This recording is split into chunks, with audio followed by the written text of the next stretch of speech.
My two final books for the final English exam were The Shoe Dog by Phil Knight and A Man in Full by Tom Wolfe. Both these books had a lot in common, but they also had a lot of differences. So let's get right into it.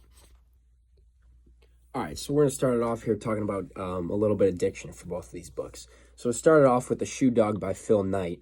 He uses a lot of repetition, and I think that's super important in books to like empathize your thoughts and what you want to get make your point to the reader. So one of the examples of it is he would say, I went here. He was going, I went to Israel. I went to Asia. I went to China. I went to Alaska. I went to Hawaii. His early life was super fast paced, and I thought that was important to like realize because he was trying to get across that as a young kid, it's important to go see the world, go do it. He was sleeping in tents, so for probably about 2 straight pages, it was all about I went, and every sentence just kept saying I went. Now, on the other hand, for A Man in Full by Tom Wolfe, he uses a phrase that I thought was super good. He said, you build your first development, and right away, you want to build a bigger one, and you want a bigger house to live in, and you want a bigger this. I thought that was super important to the diction because it's showing his readers that when you have a lot of money, you're not smart with it. And when you have a lot of money and when you come into wealth, you need to become smart with it and financially like stable. You can't just blow it and want to buy more. And I think that was the main point throughout the whole book that he was getting through is that you don't want to just, with all this money, if you have a lot of money, you don't want to just buy, want, get. And he did also have a lot of repetition also like that in the book, but a lot of repetition for him was big. He wanted everything bigger. And I thought that was super important to the reader, and that's what he was trying to get across here. So now to get into the tone of the two books, first off with The Shoe Dog. So Phil Knight comes across and he wants his readers to know that it takes a lot of hard work to get where he is. And he shows all the hard work and how it's starting to pay off through a lot of similes. So one of the important similes I found was, then they came faster and faster and faster, tumbling almost daily through the mail slot like a waterfall. So he's comparing all their orders that they're getting every day after a year to 2 years of hard work. He just keeps on getting orders and it's nonstop every single day and it doesn't stop. And I thought that was super important to let the reader know that simile, to show that after all those years of hard work and all the stuff that, all the failures, successes, he's finally getting a lot of orders and he's able to have a successful business. So I thought that was super important. And then his tone, like his attitude towards this topic is that you can't get anywhere without hard work. And I thought that was super important. So the tone for A Man in Full is very different than the tone in The Shoe Dog. So The Man in Full is all about basically a downfall. So it's all about failure, problems, life lessons, being too greedy. And The Shoe Dog was more about learning life lessons and how to be good and financially stable and hardworking and not just living lavish and spending all your money. A big quote I pulled out was, life was grand. I even had sort of a girlfriend. I was happy, but happiness can be dangerous because it dulls the senses.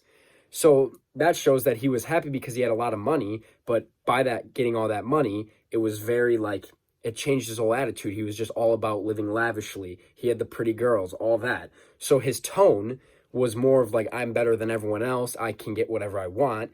And he also, some good figurative language he uses is, everything was big. So it was a big building, big bling, big problems, big houses, big deals, big hair, big eyes, big troubles, big shopping sprees. Everything was big for him. And on the other hand, for Phil Knight and The Shoe Dog, it wasn't that. It was every money he got, it invested right back into his business. He saved it. But for in The Man in Full, it was just spend, live lavishly and big. So I thought that was super important. So the common theme between The Shoe Dog and A Man in Full by Tom Wolfe is both books have something to do with other races and cultures, obviously. And then the big theme was that I pulled out from both the book that was common in both of them was money doesn't buy you permanent happiness. You obviously see it in Man in Full. You know, you read the book. It doesn't buy you happiness. It's not permanent happiness, and that's what life is really about, finding permanent happiness. It's only part-time happiness because he's not always happy all the time. There's always problems, and money can't fix those. The Shoe Dog is basically the same thing.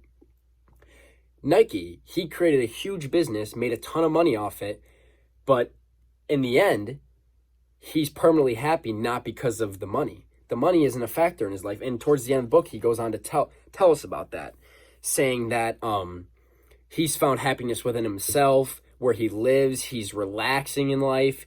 He doesn't play as big as a role. He doesn't have a lot of stress, but yet he has enough money to do whatever he wants.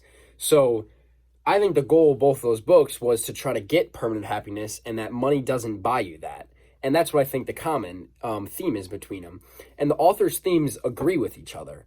And the views on both books, where the authors are coming from, are both similar in a couple ways. And their themes agree with each other, like I said. And so Phil Knight, he created this own business by himself. The first 10 years, he wasn't really happy because he was working all the time, had a lot of stress on his mind. But later on in life, when he got older and the business was successful and could run on his own, he found happiness. And in A Man in Full, I personally feel like he's not permanently happy, because he always has problems in his life. There's a race war that's going on, and I just thought that it doesn't really meet the same happiness that the Shoe Dog does. So that's the part of the themes that I think are different.